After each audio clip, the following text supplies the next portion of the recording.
A chuva de outubro cai sobre a rua Fradique Coutinho com aquela insistência mansa de quem não tem pressa de ir embora, e Rafael Antunes Prado observa as gotas escorrerem pela vidraça do café serrano enquanto espera que o vapor do seu café suba e desapareça antes de tocar na xícara.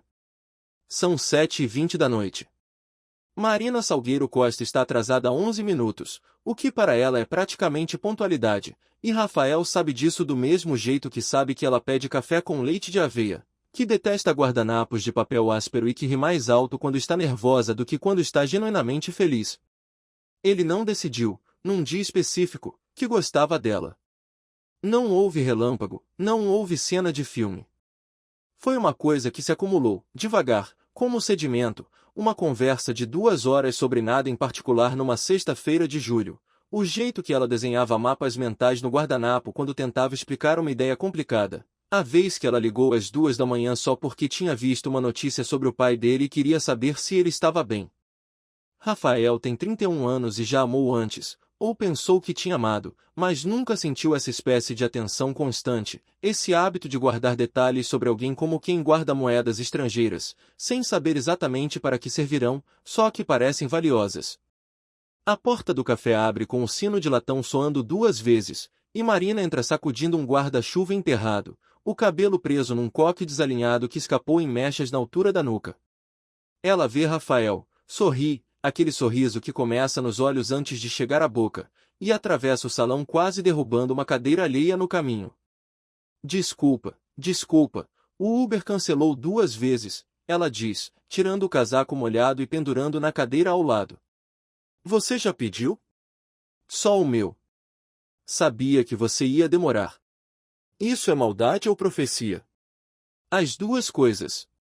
Ela ri, aquele riso curto e verdadeiro, e se senta de frente para ele, as pernas cruzadas sob a mesa pequena, os joelhos quase tocando os dele. Rafael nota, porque ele nota tudo relacionado a ela, é um hábito que desenvolveu sem perceber, uma espécie de vigilância afetuosa, que ela está com a caneta que ele lhe deu de aniversário presa no coque, funcionando como um grampo improvisado. Ele não comenta. Guarda a informação, como sempre guarda. Fica se um dia eu perder essa caneta, Marina diz, percebendo o olhar dele e tocando o cabelo. Ela é a única que escreve sem falhar. Você fala isso há 3 meses. E ainda é verdade. Há, entre eles, uma cadência que nenhum dos dois construiu conscientemente, ele fala pouco e escuta muito, ela fala muito e, quando finalmente é para ouvir a opinião dele sobre algo específico, um dilema no trabalho, uma dúvida sobre a mãe, uma decisão sobre se deveria ou não aceitar um convite para morar em outra cidade. Rafael é arquiteto, trabalha em silêncios funcionais, em plantas e volumes. Marina é jornalista, vive de perguntas e de gente. Deveriam, teoricamente, ser incompatíveis. Na prática, encaixam-se como 2 peças que foram cortadas do mesmo molde por engano. O garçom traz o café dela. Marina segura a xícara com as 2 mãos, como se estivesse com frio, embora o café esteja no interior aquecido e a chuva fique do lado de fora do vidro. Meu pai perguntou de você semana passada, ela diz, olhando para o líquido escuro antes de erguer os olhos. Perguntou e o rapaz do café, o Rafael, ainda anda com você por aí? E você respondeu o quê? Que sim. Que você é meu, ela hesita, 1 milissegundo que Rafael capta e arquiva, meu amigo mais chato e mais confiável que eu tenho. Ele sorri, mas alguma coisa dentro do peito se aperta de um jeito que ele já conhece bem, uma pequena implosão silenciosa que ele aprendeu a administrar sem deixar transparecer no rosto. Amigo. A palavra pousa entre eles como um móvel antigo que ninguém tem coragem de mudar de lugar, embora atrapalhe a passagem. Chato como assim? Ele pergunta, porque é mais fácil brincar do que examinar o que sentiu. Chato tipo você tem certeza que quer pedir a sair às 9 da noite, ela imita a voz dele, grave e comedida, de um jeito que faz Rafael rir de verdade. Chato tipo aquele que sempre tem razão e isso é profundamente irritante. Eu não tenho sempre razão. Você tem razão em 90% das vezes, o que é pior, porque nos outros 10 você finge que não tem, só para eu não me sentir mal. Ele não nega. É verdade, embora ele nunca tenha admitido em voz alta que faz isso de propósito, que existe, na engenharia cuidadosa da relação deles, um esforço constante de sua parte para nunca fazê-la sentir-se pequena, nunca corrigi-la com aspereza, nunca deixar que a inteligência dele pesasse sobre ela como uma sombra. Rafael Prado ama do jeito que constrói, com fundações invisíveis, com cuidado estrutural que ninguém vê até o prédio ficar de pé. Fora do café, um relâmpago distante ilumina a rua por meio segundo, e no reflexo da vidraça Rafael vê os dois, a silhueta dele inclinada para a frente, a dela com as mãos ainda envolvendo a xícara, e por um instante consegue enxergar aquilo de fora, como um estranho enxergaria, dois corpos próximos demais para serem só amigos, duas pessoas conversando com a intimidade de quem já decorou os silêncios um do outro. Se ela realmente gostasse de mim, ele pensa, olhando de volta para o rosto dela, iluminado pela luz amarela do abajur da mesa, eu saberia. Não seria uma coisa que eu tenho que ficar decifrando feito hierógrafo. É esse pensamento, recorrente quase reconfortante em sua lógica implacável, que o mantém contido. Porque se ele soubesse, se houvesse clareza, ele teria coragem. Rafael não tem medo de ser rejeitado, tem medo, isso sim, de estar construindo um romance inteiro dentro da própria cabeça a partir de gestos que, para ela, são inteiramente comuns. Tem medo de ser o homem que confunde gentileza com sinal, atenção com afeto, proximidade com desejo. Já viu amigos passarem por isso, a humilhação silenciosa de descobrir que o que achavam especial era, para outra pessoa, apenas a temperatura padrão da amizade. Marina, do outro lado da mesa, está tendo um pensamento notavelmente parecido, embora Rafael não tenha como saber disso. Ela olha para as mãos dele em volta da xícara, mãos grandes, com aqueles dedos que ela sempre notou serem cuidadosos até quando manuseiam coisas frágeis, como o talo de uma taça de vinho ou a lombada de um livro emprestado, e sente aquele aperto familiar no estômago que tenta, há meses, classificar como qualquer coisa que não seja o que provavelmente. Marina tem 29 anos e uma teoria bem desenvolvida sobre si mesma, que ela se apega fácil demais, que confunde carinho com paixão. Que já se enganou antes achando que sentia algo profundo por homens que, na verdade, só preenchiam um vazio de atenção temporário. Por isso, quando o assunto é Rafael, ela pisa com uma cautela redobrada, quase científica, catalogando os próprios sentimentos antes de confiar neles. Mas há coisas que ela não consegue catalogar tão facilmente. Como o fato de que decorou, sem esforço nenhum, que ele detesta coentro, que teve uma irmã mais velha que morreu quando ele tinha 19 anos e sobre a qual ele só fala em datas específicas do calendário, que prefere dormir com a janela entreaberta mesmo no frio porque cresceu numa casa abafada e isso ainda o incomoda. Marina não decorou essas coisas por obrigação. Decorou porque prestar atenção nele virou, sem que ela pedisse permissão a si mesma, um hábito prazeroso. Você está muito quieto hoje, ela diz, baixando a xícara. Estou pensando. Em quê? Ele hesita. Há, na pausa, um universo inteiro de possibilidades que ele considera e descarta em menos de 2 segundos. Estou pensando em você. Estou pensando que gostaria de saber o que você sente. Estou pensando que tenho medo de perguntar e ouvir a resposta errada. Nenhuma dessas frases sai. Em vez delas, ele escolhe a mais segura, a mais editada. Estava pensando que faz tempo que a gente não faz aquele passeio que você queria fazer. No Ibirapuera, ver a exposição nova. Ah, é verdade. Os olhos dela se iluminam, genuinamente. Queria muito ir. Vamos marcar. Vamos marcar, ele repete, e há nessa repetição uma promessa disfarçada de plano casual, uma tentativa tímida de criar um espaço só deles, fora do café, fora da rotina, algo que poderia, se ele tivesse coragem de nomear, parecer um encontro. Ela não percebe a intenção por trás da proposta. Ou talvez perceba e prefira não examinar, porque examinar demandaria admitir a própria expectativa, e Marina aprendeu, ao longo de relacionamentos anteriores, que expectativa é o combustível mais eficiente da decepção. Naquela noite, quando o café fecha e eles caminham juntos até o ponto de ônibus dela, porque Rafael sempre a acompanha até o ponto, mesmo quando isso significa andar 10 minutos na direção contrária de sua própria casa, uma amiga em comum, Beatriz Nogueira Salles, que passa de bicicleta pela calçada e os avista parados sob o toldo da farmácia, buzina o guidão e grita, rindo. Vocês dois ainda fingindo que são só amigos? Marina revira os olhos e faz um gesto de dispensa com a mão, rindo também, mas há um segundo, pequeno, quase imperceptível, em que ela olha para Rafael antes de responder, como se checasse a reação dele antes de formular a própria. Cala a boca, Bia! Ela grita de volta, e a bicicleta já está longe, a risada de Beatriz se perdendo entre os carros molhados. As pessoas adoram implicar, Rafael comenta, com um tom que tenta soar neutro. É ridículo, Marina concorda, rápido demais, talvez. E nenhum dos dois olha para o outro por alguns segundos depois disso, ambos fingindo um interesse repentino nas poças d'água na calçada, ambos guardando, em algum compartimento privado, a mesma pergunta não formulada, e se não fosse ridículo? O ônibus chega. Marina sobe, acena da janela embaçada, e Rafael fica parado sob o toldo até o veículo dobrar a esquina, as luzes traseiras se dissolvendo na chuva. Ele caminha para casa sozinho, as mãos nos bolsos, repassando a noite inteira como quem relê um texto em busca de uma frase escondida entre as linhas, algo que prove, de uma vez por todas, que aquilo que ele sente não é loucura, não é projeção, não é ele enxergando o que quer enxergar num deserto de sinais neutros. Não encontra prova nenhuma. Encontra apenas a mesma certeza antiga, se ela sentisse o mesmo, eu saberia.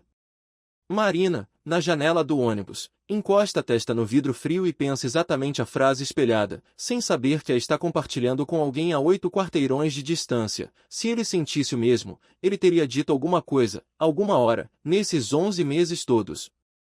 11 meses de cafés, de mensagens à meia-noite, de piadas internas que ninguém mais entende, de um afeto tão constante que se tornou, para os dois, tanto um porto seguro quanto uma prisão silenciosa, e nenhum dos dois sabe que o outro está, agora mesmo, tão perdido quanto ele próprio. O aniversário de 30 anos de Marina cai numa quinta-feira, 17 de dezembro, e ela decide comemorar num terraço alugado na Vila Madalena, um lugar com luzinhas amarelas penduradas entre os vasos de samambaia e uma vista parcial para os prédios do Sumaré. Rafael chega cedo, como sempre, carregando um embrulho que pesa mais do que deveria para o tamanho. Ele passou 3 semanas procurando a primeira edição de um romance que ela mencionara, de passagem, ter perdido durante uma mudança havia anos, um livro descontinuado, que ele encontrou por fim num sebo em Pinheiros depois de visitar 4 estabelecimentos diferentes. Ele entrega o presente antes que a festa comece a encher, no momento em que só estão os dois na cozinha improvisada do terraço, ela organizando taças, ele com o embrulho nas mãos, hesitando. Isso não é dos presentes de grupo, ele diz. É separado. Marina desembrulha com cuidado, e quando reconhece a capa, aquela capa específica, da edição específica que ela mencionara uma única vez, meses atrás, numa conversa qualquer sobre livros de infância, ela para completamente. Os olhos enchem d'água antes que ela consiga controlar, e por um segundo ela não diz nada, só olha para o livro e depois para ele, como se estivesse tentando entender a lógica de alguém ter guardado um detalhe tão pequeno por tanto tempo. Rafael, ela sussurra, a voz embargada. Como você? Você mencionou. Uma vez. Em maio, eu acho. Isso foi há 7 meses. Eu sei.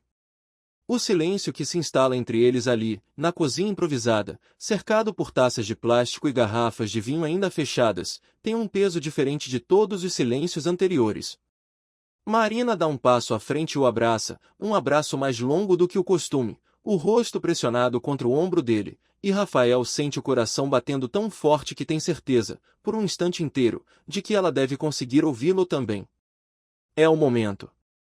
Ele sabe que é o momento. Há uma frase inteira formada na garganta. Marina, eu preciso te dizer uma coisa, e não sei mais como não dizer, mas antes que ele consiga organizar a coragem para pronunciá-la, ela se afasta, ainda emocionada, ainda segurando o livro contra o peito, e diz: Você é a pessoa mais atenciosa que eu já conheci na vida. Sério. Eu tenho muita sorte de ter você. E sorri, um sorriso enorme, genuíno, transbordante, antes de se virar para cumprimentar mais 2 convidados que acabam de chegar, deixando Rafael parado ali, com a frase ainda presa na garganta, agora encaixotada de novo, guardada para uma próxima oportunidade que ele promete a si mesmo que vai aproveitar. Ele observa as costas dela se afastando, o vestido verde-oliva balançando de leve, o livro ainda apertado contra o peito como um talismã, e pensa, ela disse sorte de ter você do jeito que se agradece a um irmão, a um melhor amigo, a alguém insubstituível mas categorizado. A palavra que faltou, a única palavra que teria mudado tudo, não veio. E Rafael, com a habilidade cansada de quem já fez esse exercício 1000 vezes, reinterpreta o próprio peito apertado como confirmação, não como esperança. Viu, ele pensa, servindo-se de um vinho que não vai beber de verdade. Se ela sentisse o que eu sinto, teria sido diferente. Teria havido alguma coisa a mais no jeito que ela olhou para mim. O leitor, se pudesse se aproximar o suficiente do rosto de Marina naquele instante em que ela se vira para cumprimentar os convidados, veria que o sorriso dela carrega um tremor quase invisível nos cantos da boca, o tremor de alguém que se afastou não porque quisesse, mas porque perto demais daquele abraço havia uma verdade grande demais para ser dita numa cozinha alugada, em pé, com o batom borrando e 13 convidados prestes a invadir o ambiente. Marina se afasta não porque sinta pouco. Se afasta porque sente demais, e não confia em si mesma para administrar isso em público. Mas Rafael não pode ver isso. Só vê as costas dela se afastando, e é essa imagem, não a verdade, mas a interpretação da imagem, que ele carrega para casa naquela noite, guardando-a junto com todas as outras evidências equivocadas que, juntas, formam a arquitetura frágil de uma certeza errada. Janeiro chega quente sem pressa, e Rafael passa as 2 primeiras semanas do ano decidindo, com a metodologia cuidadosa de quem projeta um edifício, testar, só um pouco, só o suficiente para não se expor por completo, os limites reais daquela relação. Ele não chama isso de teste, nem para si mesmo. Chama de ver como ela reage. A oportunidade surge num sábado à tarde, os dois sentados na varanda do apartamento dele, que fica no 4º andar de um prédio antigo na Rua Harmonia, com vista para as copas das árvores da praça. Marina está descalça, os pés apoiados na mesinha de centro, terminando de comer uma manga que Rafael cortou em cubos porque sabe que ela detesta sujar as mãos com a casca. Vamos fazer uma coisa diferente, ele diz, tentando manter a voz no mesmo tom casual de sempre, embora tenha ensaiado a frase mentalmente durante o trajeto do quarto até a varanda. Sábado que vem tem aquele festival de música na Fazenda da Grama, em Cotia. Um dia inteiro, ao ar livre. Só a gente. Sem o pessoal do grupo. Ele escolhe as palavras com cuidado cirúrgico, só a gente. Não vamos com a Bia e o pessoal. Não, se você quiser, chama quem tiver vontade. Ele deixa a frase em aberto o suficiente para soar como uma sugestão inocente, mas fechado o suficiente para, se ela quisesse, pudesse ser lida como um convite de outra natureza. Marina para de mastigar por um segundo. Rafael percebe, porque percebe tudo, a pequena hesitação, os olhos dela desviando brevemente para o prato de manga antes de voltarem para ele. Só a gente dois? Ela pergunta, e há algo na entonação, uma pequena subida no final da frase, que soa mais como verificação nervosa do que curiosidade genuína. É. Um dia inteiro fora da cidade. Acho que a gente merece.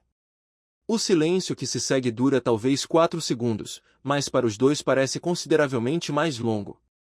Marina sente o coração acelerar de um jeito que ela reconhece, aquele mesmo aperto de sempre, só que agora amplificado pela proposta explícita, pela ideia de passar um dia inteiro, só os dois, num ambiente que ela já consegue imaginar, as luzes do palco ao entardecer, a proximidade inevitável na multidão, talvez as mãos se tocando sem querer.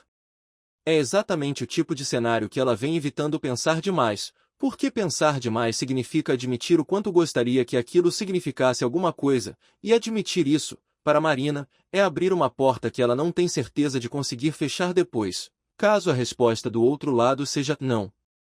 Ela ri. É um riso curto, um pouco alto demais, o riso que Rafael já catalogou como o riso do nervosismo dela, embora nesse instante específico ele esteja concentrado demais na própria ansiedade para lembrar do que sabe. Ai, não sei, ela diz, pegando outro cubo de manga só para ter o que fazer com as mãos. Um dia inteiro é muita coisa.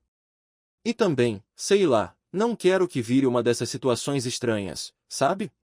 Tipo, será que é um encontro? Será que não é? Ela faz aspas no ar, o tom deliberadamente jocoso, uma armadura verbal, prefiro que a gente chame mais gente. Fica mais leve. A frase sai antes que ela consiga pesá-la de verdade, um mecanismo de defesa disparando automaticamente, como um reflexo de retirar a mão de uma superfície quente antes mesmo de processar a dor. E assim que as palavras saem, Marina sente um arrependimento imediato, físico, uma vontade quase incontrolável de correr atrás delas e puxá-las de volta para dentro da boca. Por que eu disse isso?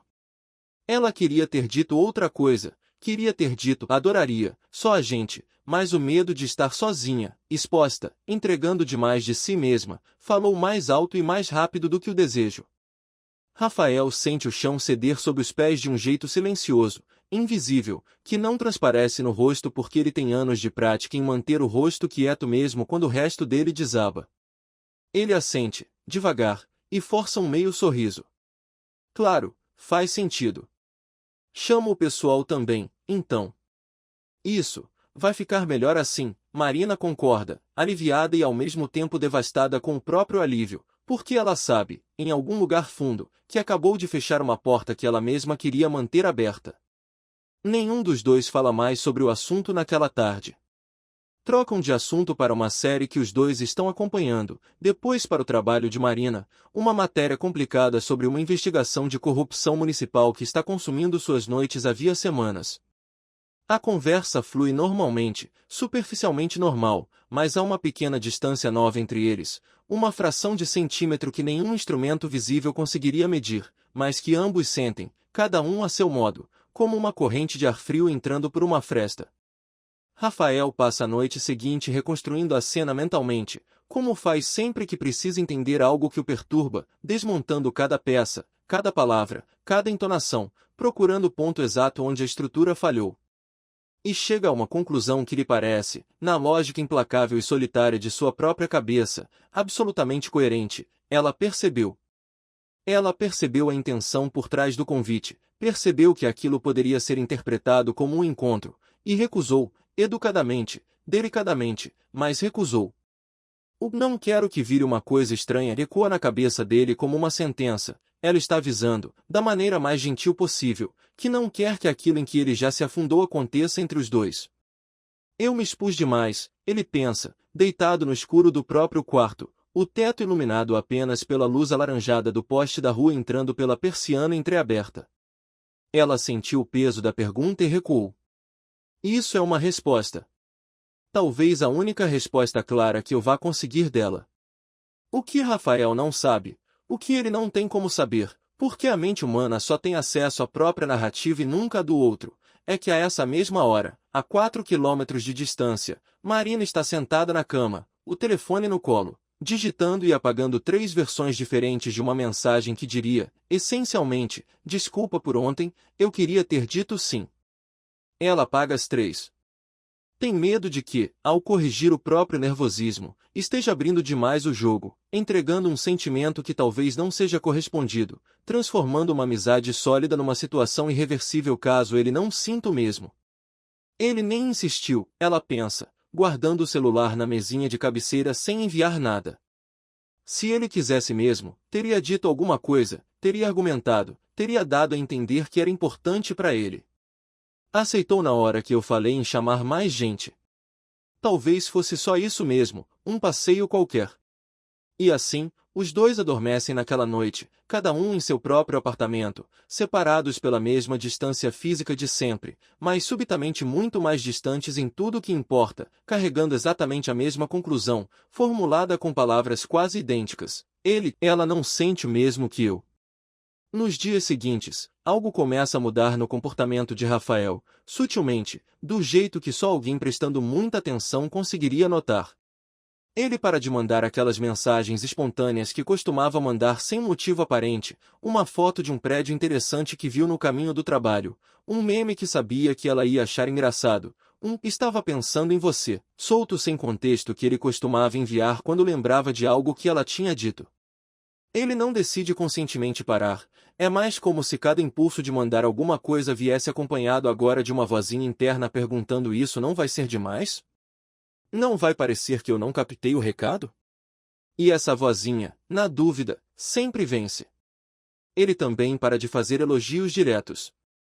Antes, quando Marina aparecia com um corte de cabelo novo ou uma roupa diferente, ele comentava naturalmente: "Gostei desse corte, essa cor combina com você", frases pequenas, sem peso aparente, mas que carregavam, para quem soubesse ler, um cuidado de observação que ia além da amizade comum. Agora ele se pega engolindo esses comentários antes que saiam, temendo que qualquer gentileza a mais seja interpretada como insistência, como um homem que não sabe aceitar um não mesmo quando não nunca foi dito explicitamente. E para de propor passeios a dois. Volta a sugerir sempre: "Vamos chamar o pessoal, bora ver quem mais topa", codificando cada convite futuro com a segurança extra de um grupo, como quem constrói um muro de pessoas entre si mesmo e a possibilidade de voltar a se machucar. Marina sente cada uma dessas ausências como quem sente a falta de um móvel que sempre esteve na sala e, de repente, não está mais, não imediatamente óbvio, mas perceptível no vazio que deixa, na luz que entra diferente no espaço onde ele estava. Ela nota que faz 3 dias que Rafael não manda nenhuma mensagem sem motivo. Nota que, no jantar de aniversário de Beatriz, ele elogiou o vestido novo de 2 outras convidadas, mas não disse nada sobre o dela, embora, ela sabe, porque se pegou pensando nisso ao se arrumar, tenha escolhido aquele vestido especificamente pensando em como ficaria bonita perto dele. Nota que ele não sugeriu mais nenhum plano só dos dois desde a tarde da manga cortada em cubos na varanda. Ela interpreta essas ausências pelo filtro mais disponível, mais coerente com o medo que já carregava havia meses: ele está confortável com a distância que criei. Ele recuou porque, no fundo, aquele convite pro festival não era nada mais do que um convite qualquer, e a minha reação estranha simplesmente confirmou para ele que eu não tenho interesse romântico, então ele se ajustou. Voltou ao lugar seguro da amizade, porque é ali que eu deixei claro que eu queria estar. A ironia, aquela que só o leitor, de fora, consegue enxergar por completo, é cruel em sua simetria. Rafael se afasta porque interpretou a recusa dela como rejeição às suas intenções. Marina interpreta o afastamento dele como prova de que nunca houve intenção nenhuma a ser rejeitada. Cada um constrói, isoladamente, uma narrativa perfeitamente lógica a partir de fatos reais, mas as duas narrativas apontam para conclusões opostas à verdade, e nenhuma delas jamais vai colidir com a outra através de uma simples pergunta: por que ambos preferem a certeza dolorosa da própria interpretação à vulnerabilidade de perguntar em voz alta? Numa noite de fevereiro, quando Marina finalmente cria coragem de comentar com Beatriz sobre a mudança de comportamento, as duas sentadas no chão do quarto dela, uma garrafa de vinho barato entre elas, um notebook tocando uma playlist qualquer no volume baixo, ela resume tudo numa frase que carrega o peso de semanas de observação silenciosa. Acho que confundi as coisas com o Rafael. Acho que era só amizade mesmo, e eu que fiquei viajando. Beatriz, que conhece os dois havia anos e que testemunhou, de fora, cada gesto de cuidado excessivo que Rafael sempre teve com Marina, franze a testa, incrédula. Tem certeza? Porque de fora não parece isso, não. Ele nem tenta mais se aproximar, Bia. Antes ele mandava mensagem do nada, sugeria um monte de coisa só pra gente fazer junto. Agora é tudo em grupo, tudo mais, sei lá, protocolar. E você fez alguma coisa que pudesse ter feito ele se afastar? Marina hesita, lembra do dia do festival, da resposta apressada, do "não quero que vire uma coisa estranha" que ela mesma lançou como um escudo e que agora sente como uma pedra atirada contra o próprio pé. Talvez, ela admite, baixinho. Mas se ele gostasse mesmo de mim, uma coisa dessas não teria feito ele desistir tão fácil, teria? E é exatamente essa pergunta, formulada com sinceridade genuína, buscando uma resposta que a tranquilize, que planta a semente de um ressentimento silencioso que vai crescer, ao longo dos meses seguintes, alimentado por cada novo mal-entendido, cada nova evidência mal interpretada, até que os dois se encontrem, sem perceber como chegaram até ali, tratando um ao outro com a educada distância de quem já fez as pazes com uma perda que, na realidade, nunca precisou acontecer. Março se estende como um corredor comprido cujas portas vão, uma a uma, se fechando sem barulho. O afastamento, uma vez iniciado, ganha uma força própria, quase mecânica, um sistema de retroalimentação que nenhum dos dois projetou mais que ambos, sem saber, mantém em funcionamento. Rafael percebe que Marina também está menos espontânea, ela demora mais para responder mensagens, não propõe mais encontros de última hora, não liga só para contar uma bobagem do trabalho como costumava fazer. E ele, lendo esse comportamento através da mesma lente distorcida com que lê tudo desde o festival cancelado, conclui, ela está confortável com a distância. Isso confirma que era exatamente o que ela queria.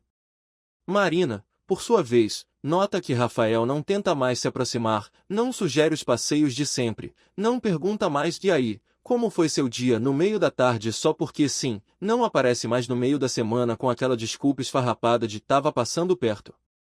E ela, sem saber que está apenas colhendo os frutos do próprio afastamento reativo, conclui, ele definitivamente não tinha interesse nenhum. Foi só uma fase de proximidade que passou.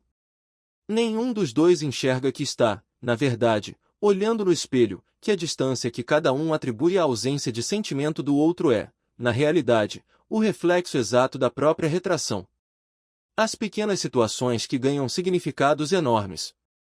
Numa quarta-feira de abril, Marina está no meio de uma pauta urgente, o celular silenciado dentro da bolsa durante 4 horas seguidas de entrevistas na Câmara Municipal. Quando finalmente olha o telefone, há uma mensagem de Rafael de 2 horas atrás, um simples "oi, tudo bem", e ela responde só à noite, tarde, cansada, com um "oi. Desculpa, dia corrido, tudo bem sim e você? Rafael, que passou a tarde inteira checando o celular com uma frequência da qual ele mesmo não se orgulha, vê a resposta chegar depois de 7 horas e sente algo se fechar no peito. Ela não sente minha falta, ele pensa, guardando o celular na mesa de cabeceira sem responder de imediato, um gesto pequeno de retaliação inconsciente. Antigamente ela respondia na hora, nem que fosse só um emoji. Agora é assim, 7 horas depois, uma resposta de compromisso. A realidade, que Rafael não tem acesso, é mais simples e mais triste. Marina viu a mensagem chegar ainda durante a segunda entrevista da tarde, sentiu o peito aquecer com a notificação, e decidiu, deliberadamente, dolorosamente, não responder na hora. Se eu responder correndo toda vez que ele manda a mensagem, vou parecer disponível demais, vou parecer que estou esperando por ele o dia inteiro, ela pensou, guardando o celular de volta na bolsa mesmo tendo um intervalo de 5 minutos entre uma entrevista e outra. A demora não é indiferença. É a versão mais cara e mais silenciosa do cuidado que ela ainda tem por ele, um cuidado que ela mesma sabota, tentando parecer menos interessada do que está. Semanas depois, é a vez de Rafael criar uma situação sem saber que está criando.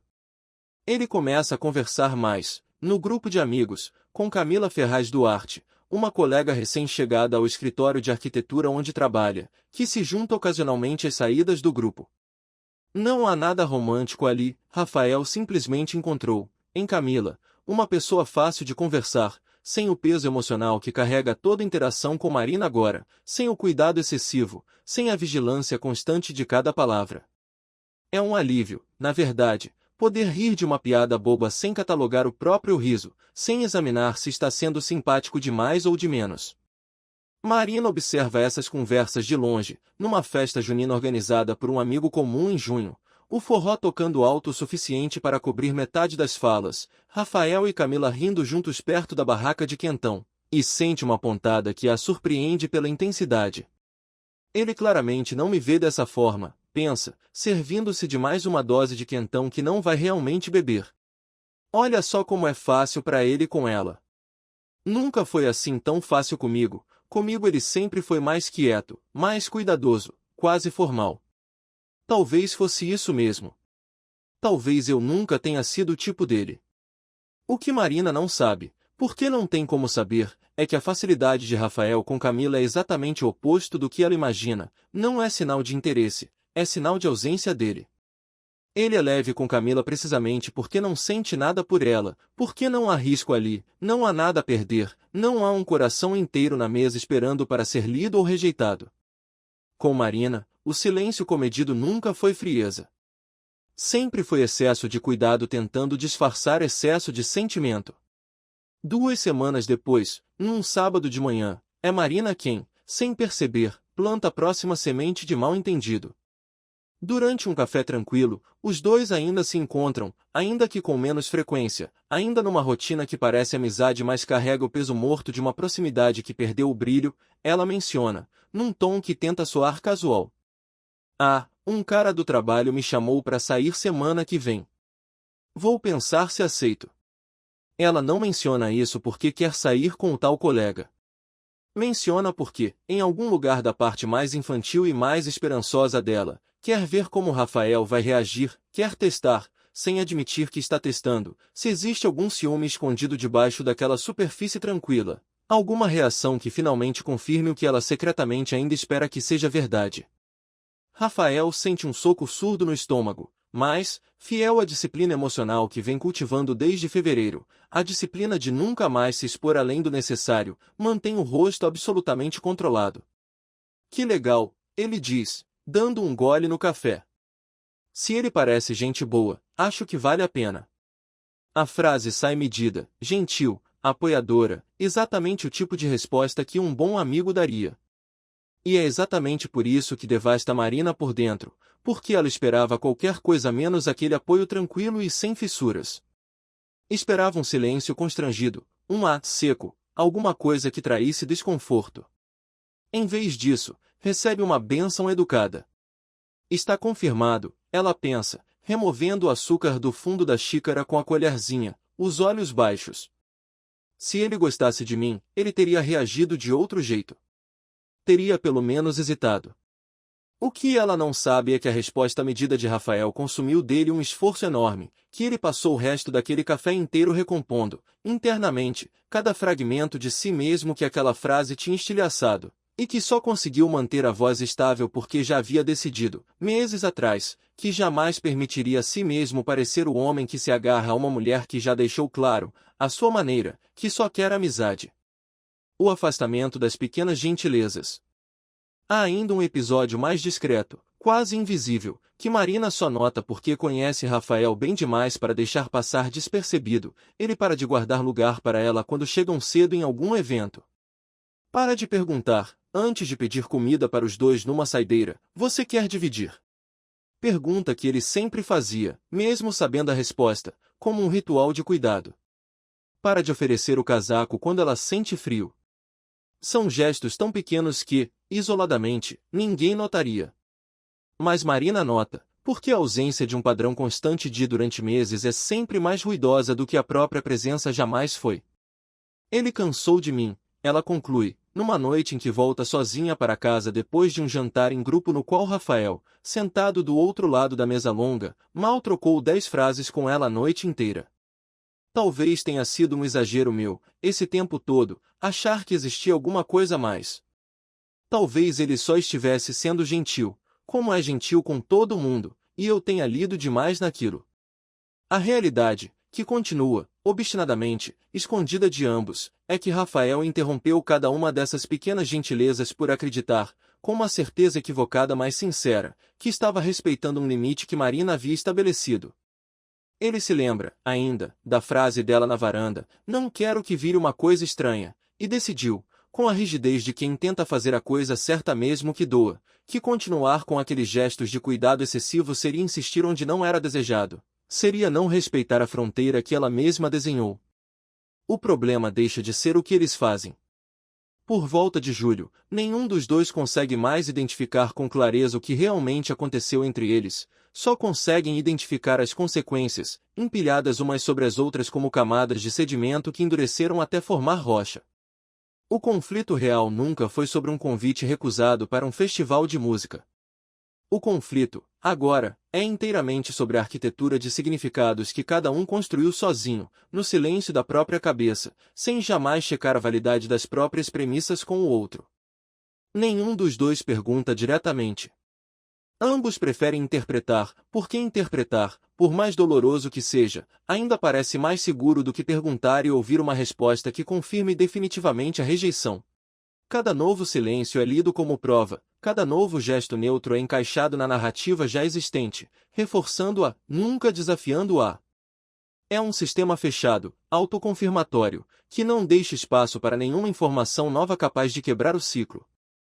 E é dentro desse sistema fechado que o ressentimento, sutil no início, depois cada vez mais palpável, começa a se instalar.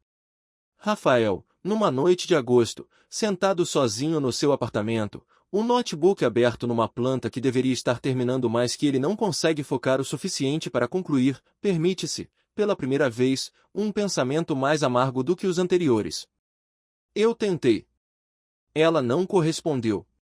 Não posso continuar insistindo numa coisa que só existe na minha cabeça. Há nesse pensamento uma resignação que carrega, disfarçada, uma pontinha de mágoa, mágoa não porque ela o rejeitou explicitamente, mas porque ele sente que gastou meses de si mesmo, de atenção, de cuidado, de torcicolo emocional, numa relação que, aos olhos dele agora, sempre foi unilateral. Marina, na mesma época, numa quinta-feira à noite, deitada na cama depois de mais um dia em que Rafael respondeu suas mensagens com uma cordialidade impecável e vazia, permite-se um pensamento igualmente amargo, formulado quase como espelho do dele, embora ela jamais vá saber disso. Se ele gostasse mesmo de mim, teria lutado um pouco mais. Não teria desistido tão fácil só porque eu fiquei nervosa uma vez.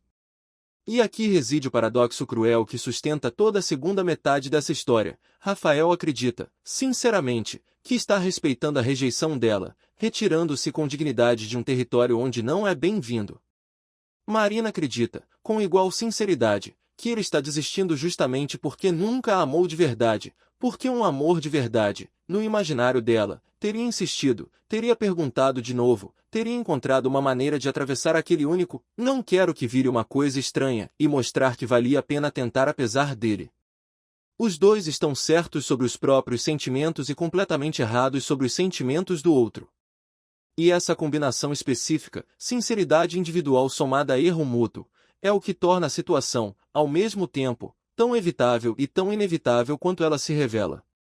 Um momento de quase confissão. No fim de setembro, quase um ano depois daquela primeira noite no Café Serrano, há um momento em que a história quase se corrige sozinha. É um domingo à tarde, o grupo inteiro reunido no apartamento de Beatriz para um almoço improvisado, e Rafael se pega, num intervalo em que a cozinha esvazia e sobram só ele e Marina lavando louça lado a lado, ela enxaguando, ele secando, num ritmo automático que os dois desenvolveram ao longo de tantos almoços parecidos, decidido, finalmente, a dizer alguma coisa. Ele passou a semana inteira remoendo a ideia de que talvez, só talvez, tenha interpretado tudo errado desde o início, que talvez valha a pena arriscar uma última vez antes de enterrar de vez a possibilidade. Marina, ele começa, a voz mais séria do que o contexto pediria, o pano de prato parado nas mãos, posso te perguntar uma coisa? Ela olha para ele, a água ainda escorrendo pela pia, e por uma fração de segundo Rafael vê nos olhos dela algo que reconhece, uma abertura, uma vulnerabilidade momentânea, quase um convite para continuar. Pode. Eu queria saber se... Nesse exato instante, Beatriz entra na cozinha carregando uma pilha de pratos sujos, cantarolando alto uma música qualquer, e diz, sem perceber nada, num tom de brincadeira casual que ecoa de forma cruel no silêncio que os dois estavam construindo. Vocês dois aí lavando louça que nem casal de 30 anos de casamento, gente. Vão ter que se declarar logo, hein? A frase, dita como piada, sem nenhuma má intenção, pousa entre Rafael e Marina como um balde de água fria. Marina ri, constrangida, e desvia o olhar de volta para a pia. Rafael sente a coragem, tão cuidadosamente reunida ao longo da semana, esvaziar-se num segundo, substituída por um vermelho quente subindo pelo pescoço. Não é nada, Bia, ele diz, forçando um sorriso, guardando o pano de prato. Só ia perguntar se ela quer ficar pro jogo mais tarde. Ah, Marina responde, num tom baixo que ele não consegue decifrar completamente.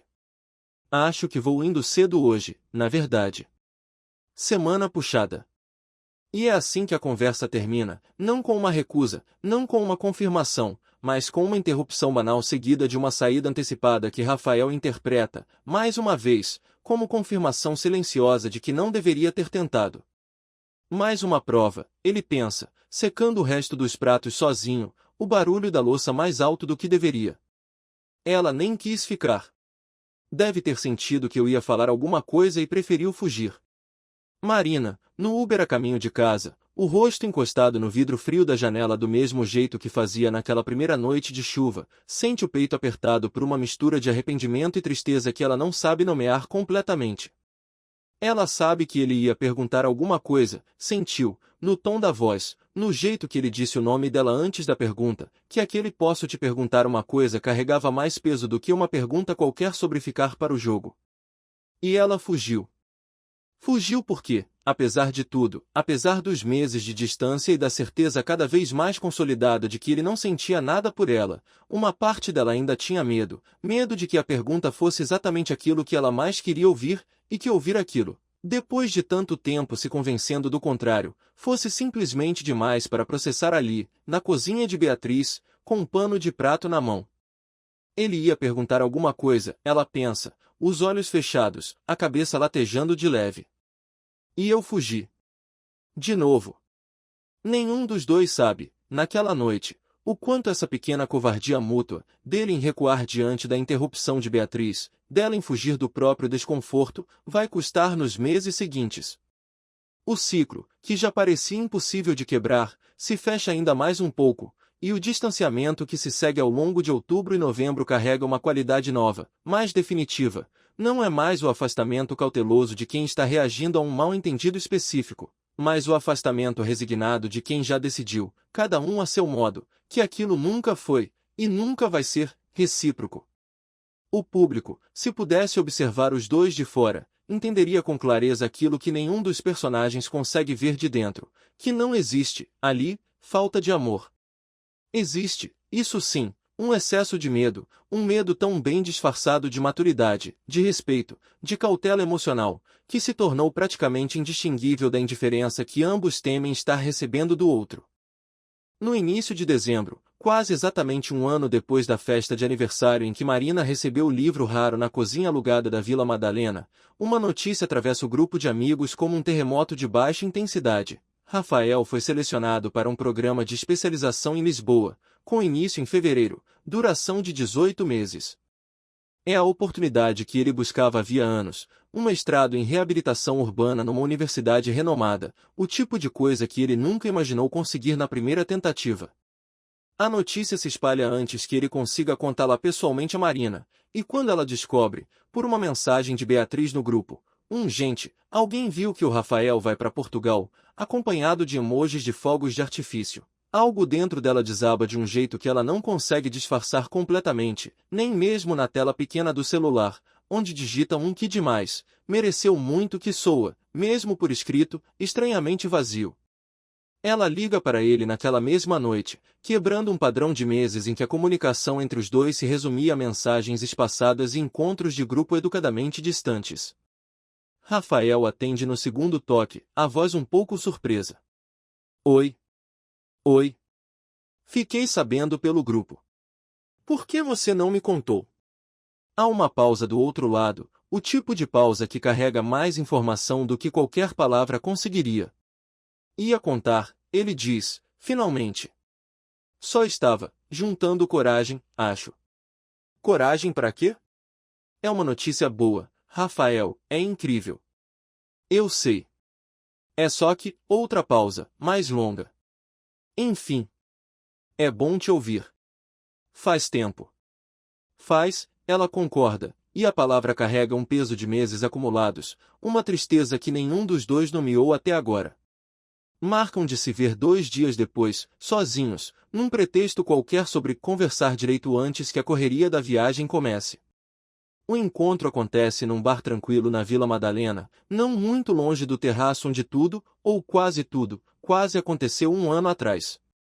É uma noite de dezembro sem chuva, o ar abafado e parado, e os dois se sentam numa mesa de canto, longe do barulho da música ao vivo que toca perto do balcão. A conversa começa pelo problema errado. Depois de um tempo de conversa superficial, o programa em Lisboa, os detalhes práticos da mudança, a burocracia do visto, é Rafael quem, com a coragem estranha e súbita de quem sente que não tem mais nada a perder, decide finalmente dizer o que vinha aguardando havia mais de um ano. Posso ser sincero com você? Ele pergunta, girando o copo de cerveja entre os dedos sem beber. Sempre pode. Ele respira fundo. Eu gostei de você. Gostei de verdade, por muito tempo. E acho que talvez seja bom eu finalmente dizer isso, já que estou indo embora mesmo, então não tem mais nada a perder, né? Marina sente o mundo, por um instante, perder completamente o eixo. Ela olha para ele, os olhos arregalados, incapaz de processar imediatamente o que acabou de ouvir. Você, gostou de mim? Gostei. Gosto, na verdade, presente do indicativo, ele força um sorriso pequeno, triste. Mas percebi, faz tempo, que você nunca demonstrou interesse de volta. E tudo bem, sério, eu só acho que precisava dizer isso antes de ir embora. Para não ficar carregando.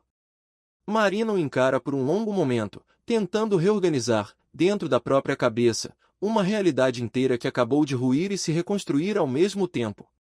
Rafael, eu sempre achei que era você que não tinha interesse por mim. Agora é a vez dele de ficar paralisado. Como assim?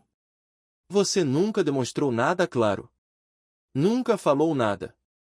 Eu que fiquei achando, esse tempo todo, que tinha inventado uma coisa que não existia.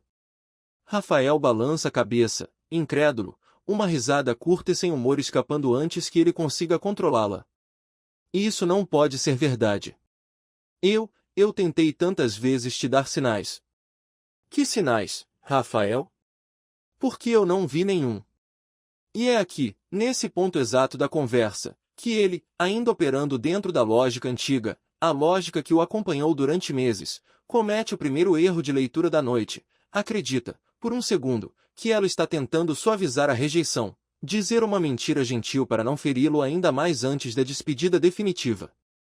Você não precisa fazer isso, ele diz, a voz mais dura do que pretendia. Não precisa inventar que também sentiu alguma coisa só para eu ir embora me sentindo melhor. Marina o encara, chocada, e nesse instante Rafael percebe, porque, apesar de tudo, ele continua sendo alguém que presta atenção, que a reação dela não é a de alguém encenando compaixão. É a reação de alguém genuinamente ferida pela acusação. Eu não estou inventando nada, ela diz, a voz tremendo. Rafael, eu passei o último ano inteiro achando que tinha imaginado uma química que só existia na minha cabeça. Você acha mesmo que eu ia mentir sobre isso agora, na sua última semana antes de ir embora? As versões dos acontecimentos começam a ser comparadas. O silêncio que se instala entre eles carrega, pela primeira vez em meses, a possibilidade real de uma verdade compartilhada, ainda que nenhum dos dois consiga, ainda, confiar completamente nela. Aquele festival, Rafael diz, de repente, a memória subindo à superfície com uma clareza dolorosa. O Festival da Fazenda da Grama. Ano passado, em janeiro. Eu te chamei para ir só a gente dois. Eu lembro. E você disse que não queria que virasse uma coisa estranha. Que preferia chamar mais gente. Marina fecha os olhos por um segundo, revivendo aquela tarde na varanda, o gosto da manga, o pânico súbito diante da proposta. Eu falei isso porque fiquei com medo, ela admite, a voz baixa. Medo de que, se eu dissesse sim para ir só a gente dois, ficasse óbvio demais o quanto eu queria ir. Aí eu disparei aquela desculpa idiota antes de conseguir pensar direito. Eu achei que você tinha percebido que eu queria que fosse mais que um passeio. E que estava recusando. Eu não recusei porque não queria, Rafael. Recusei porque queria demais e tive medo. Ele passa a mão pelo rosto, um gesto de quem está, ao mesmo tempo, processando um alívio imenso e uma dor equivalente. Depois disso eu parei de tentar, ele confessa. Parei de mandar mensagem à toa, parei de puxar assunto sobre a gente sair sozinhos, parei de, sei lá, de fazer os gestos que eu fazia antes. Achei que estava respeitando um limite que você tinha colocado. E eu achei que você tinha simplesmente perdido o interesse, Marina responde, e agora lágrimas se formando, não de tristeza pura, mas daquela mistura complicada de emoções que vem quando um enigma doloroso finalmente se resolve tarde demais. Achei que talvez você tivesse me visto de perto e decidido que, no fim das contas, não valia o esforço. Nunca foi isso. Eu sei disso agora. Mas não sabia na hora. Eles continuam, por mais de uma hora, reconstruindo episódio por episódio, a demora na resposta da mensagem em abril, que Rafael interpretou como desinteresse e que era, na verdade, o receio dela de parecer disponível demais, as risadas fáceis com Camila, que Marina interpretou como sinal de que ele havia seguido em frente, e que eram, na realidade, apenas a ausência total de peso emocional que ela mesma carregava, o comentário sobre o colega de trabalho que a convidou para sair, lançado por Marina como um teste dissimulado de ciúme, e que Rafael recebeu com uma calma estudada que na verdade escondia um desespero silencioso, o momento na cozinha de Beatriz, interrompido pela piada bem intencionada, depois do qual Marina fugiu cedo do almoço não porque quisesse escapar dele, mas porque tinha medo do que ele estava prestes a perguntar. Cada memória, recuperada e comparada, desmonta uma camada da narrativa anterior, como uma escavação arqueológica revelando, sob o solo endurecido de meses de mal-entendidos, os fósseis intactos de um sentimento que nunca deixou de existir, apenas ficou soterrado. A grande revelação. Por fim, depois de quase esgotarem os episódios que ambos guardaram como provas de rejeição, chega o silêncio mais pesado da noite, não um silêncio de afastamento, mas um silêncio de reconhecimento, o tipo de quietude que só existe quando duas pessoas finalmente enxergam, ao mesmo tempo, a mesma verdade. A gente estava apaixonado esse tempo todo, Marina diz, quase sussurrando, como se dizer em voz alta pudesse fazer a frase desmoronar. E cada coisa que a gente fez para se proteger, o outro leu como prova de que não tinha nada ali. Rafael assente, os olhos brilhando de um jeito que ele não tenta mais esconder. A gente literalmente inventou uma história inteira de rejeição mútua, sozinhos, sem nunca conferir com o outro se era verdade. Há, nesse reconhecimento, uma mistura complicada de sentimentos que nenhum dos dois consegue separar completamente, o alívio absurdo de descobrir que o amor era real, que não houve loucura, que a percepção de ambos, durante todo aquele tempo, estava certa sobre o essencial e errada apenas sobre a interpretação dos sinais do outro, a tristeza profunda pelo tempo perdido, pelos meses de distância desnecessária, pelas oportunidades que se dissolveram silenciosamente porque nenhum dos dois teve coragem de simplesmente perguntar, a raiva, pequena, mas presente, de si mesmos, por terem preferido a segurança da suposição à vulnerabilidade da pergunta direta, e, pairando sobre tudo isso, o medo agudo, quase físico, de que a descoberta tenha chegado tarde demais, agora que Rafael está há 2 meses de embarcar para o outro lado do Atlântico. Eu não perdi a oportunidade porque você não gostava de mim, Rafael diz, mais para si mesmo do que para ela, a voz carregada de uma autocrítica que ele nunca havia verbalizado antes. Eu perdi porque tinha certeza absoluta de que você não gostava. E certeza, quando está errada, é o pior tipo de prisão que existe. Marina olha para ele, reconhecendo no espelho daquela frase a própria história. Eu fiz exatamente a mesma coisa. Fiquei tão certa de que você não sentia nada que nunca me dei ao trabalho de checar se essa certeza tinha algum fundamento real. A pergunta decisiva. O bar começa a esvaziar ao redor deles, a música ao vivo dando lugar a uma playlist mais baixa, o garçom já discretamente recolhendo mesas vizinhas. Marina olha para Rafael, e há, no rosto dela, uma determinação nova, quase desesperada, de não deixar mais nenhuma pergunta importante ficar sem resposta. Posso te perguntar uma coisa? Ela diz, ecoando, sem perceber completamente, a mesma frase que ele havia começado a formular na cozinha de Beatriz, meses atrás, antes de ser interrompido. Pode. Se você soubesse, naquela época, lá no início, que eu gostava de você, você teria feito alguma coisa diferente? Rafael não hesita. Teria te chamado para sair de verdade, sem disfarçar de passeio de amigos. Teria te dito, na sua festa de aniversário, quando te dei aquele livro, exatamente o que eu sentia, em vez de deixar você interpretar aquilo como só um gesto de amizade generoso.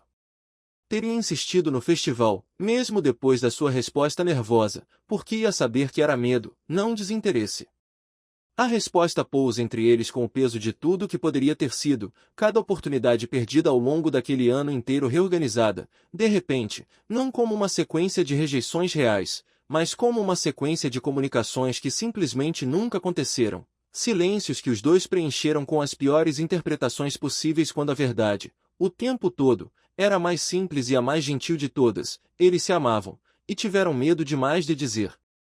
Eu teria feito mesmo, Marina responde, a voz embargada. Teria dito sim pro festival. Teria puxado você para perto na cozinha da Bia, em vez de fugir. Teria simplesmente perguntado, alguma hora, em vez de ficar catalogando cada gesto seu feito prova de tribunal.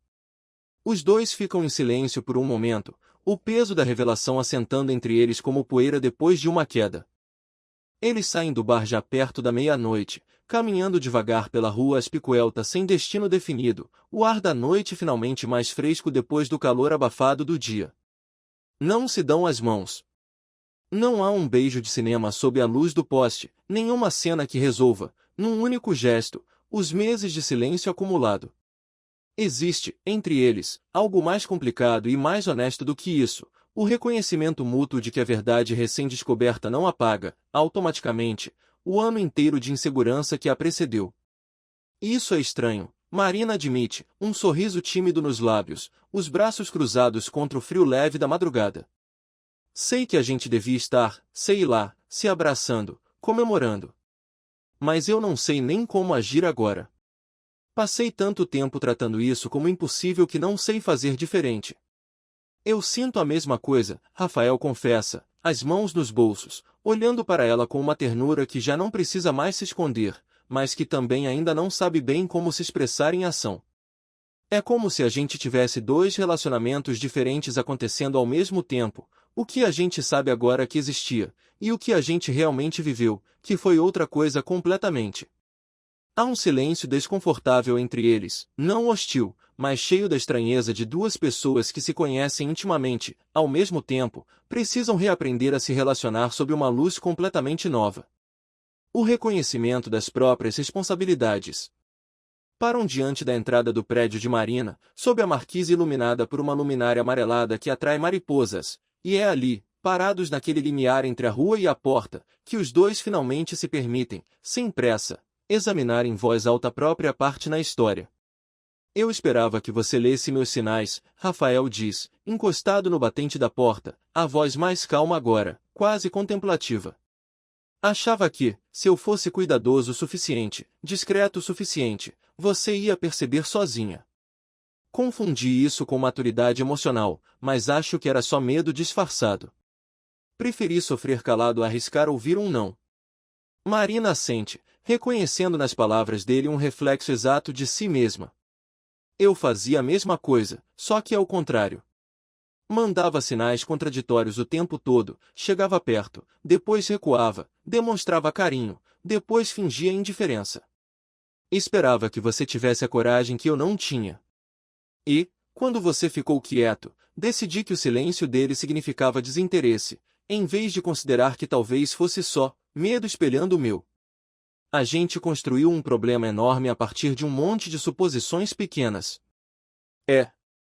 E nenhum de nós teve coragem de simplesmente confrontar essas suposições. Era sempre mais fácil interpretar do que perguntar. Rafael sorri, um sorriso cansado, mas sincero. Bem-vinda ao clube. Eu sou fundador e presidente vitalício. Ela ri, e o riso quebra, finalmente, um pouco da tensão acumulada na noite. Mas logo depois, o sorriso dela se desfaz num semblante mais sério, mais preocupado. E agora? Você vai embora em fevereiro. Vou. Isso muda tudo de novo. A consequência realista. Rafael fica em silêncio por um momento, pensando com cuidado antes de responder, porque ele já aprendeu, nesse último ano inteiro, o preço de decidir demais sozinho, de interpretar em vez de conversar. Eu não sei o que vai acontecer, ele admite, e há algo profundamente aliviador na simples honestidade da frase, na ausência de qualquer tentativa de fingir uma certeza que ele não tem. Não vou prometer nada grandioso agora, tipo dizer que vamos namorar à distância e vai dar tudo certo, porque seria só mais uma suposição bonita que a gente constrói sem checar se é real. Mas também não quero fingir que a gente devia voltar para ser só amigos, porque isso também não é verdade. Então o que a gente faz? Acho que a gente devia tentar. Devagar. Sem pressa de nomear tudo de uma vez. Mas dessa vez, se alguma coisa te incomodar, ou te assustar, ou te deixar insegura, eu quero que você me diga. Em voz alta. Não que fique guardando para interpretar depois. Marina olha para ele por um longo instante, os olhos ainda marcados pela emoção da noite, e assente devagar. Combinado. E o mesmo vale para você. Se alguma coisa parecer estranha, você pergunta. Você não desiste calado de novo. Combinado. Não é um final perfeito, e ambos sabem disso. Não há, naquela noite, uma promessa de final feliz garantido, nenhuma certeza de que a distância entre São Paulo e Lisboa, entre o presente inseguro e o futuro incerto, vá se resolver facilmente. Existe, em vez disso, algo mais modesto e mais durável, a decisão consciente de tentar, com os olhos abertos, sabendo exatamente o preço que o silêncio já cobrou uma vez. O último momento simbólico. Passam-se 2 semanas. Numa tarde de sábado, Rafael aparece no apartamento de Marina sem avisar, coisa que ele nunca fazia antes, nos tempos do afastamento cauteloso, carregando 2 ingressos impressos na mão.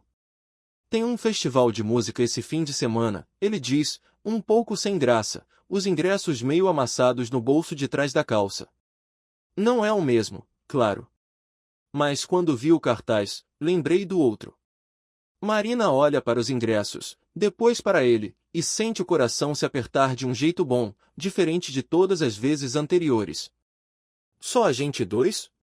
Ela pergunta, repetindo quase palavra por palavra a pergunta que fizeram 1 ano atrás, na varanda, com a manga cortada em cubos esfriando entre eles. Só a gente 2, ele confirma, sem hesitar, sem disfarçar a intenção atrás de nenhuma linguagem ambígua. E dessa vez, Marina não recua. Não busca uma desculpa, não sugere chamar mais gente, não deixa o medo falar mais alto que o desejo. Simplesmente sorri, um sorriso largo, sem reservas, e diz: Vamos. Não é uma cena grandiosa.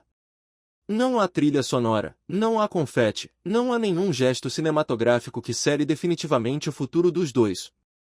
É apenas uma resposta simples, direta, sem intermediários, a mesma pergunta de 1 ano atrás, respondida, finalmente, sem o filtro do medo. Reflexão final. Naquele fim de semana, sentados lado a lado na grama da Fazenda da Grama, o som distante do palco chegando abafado até onde escolheram se instalar, longe da multidão, Rafael observa Marina rindo de alguma coisa boba que ele acabou de dizer, o sol da tarde iluminando o perfil do rosto dela, e permite-se, pela primeira vez em muito tempo, um pensamento que não carrega nenhuma dúvida, nenhuma segunda interpretação, nenhum medo escondido. Ele pensa em todos os meses perdidos, nas mensagens não enviadas, nos convites disfarçados, nos silêncios mal interpretados, no ano inteiro que os dois passaram construindo, cada um sozinho, uma história de rejeição que nunca existiu de verdade. Pensa em como é curioso, e ao mesmo tempo profundamente humano, que 2 pessoas tão próximas, tão atentas uma à outra, tenham conseguido, ainda assim, se perder tão completamente dentro das próprias suposições. E pensa, olhando para o céu que começa a ganhar os primeiros tons alaranjados do entardecer, numa pergunta que ele sabe que vai carregar consigo, de um jeito ou de outro, pelo resto da vida. Quantos relacionamentos terminam antes mesmo de começar porque 2 pessoas passam tempo demais esperando que a outra tenha coragem de dizer aquilo que elas mesmas têm medo de dizer? Marina, sem saber exatamente o que se passa na cabeça dele, mas sentindo, pela postura relaxada, pelo silêncio tranquilo, que ele está bem, encosta a cabeça no ombro dele. Rafael não hesita, não analisa, não catalisa o gesto como um sinal a ser decifrado depois. Simplesmente passa o braço em volta dela, e os dois ficam ali, quietos, enquanto a música toca ao longe e o sol se põe devagar sobre os campos de Cotia, não como um final, mas como um início modesto e incerto de tudo aquilo que quase não aconteceu. Fim.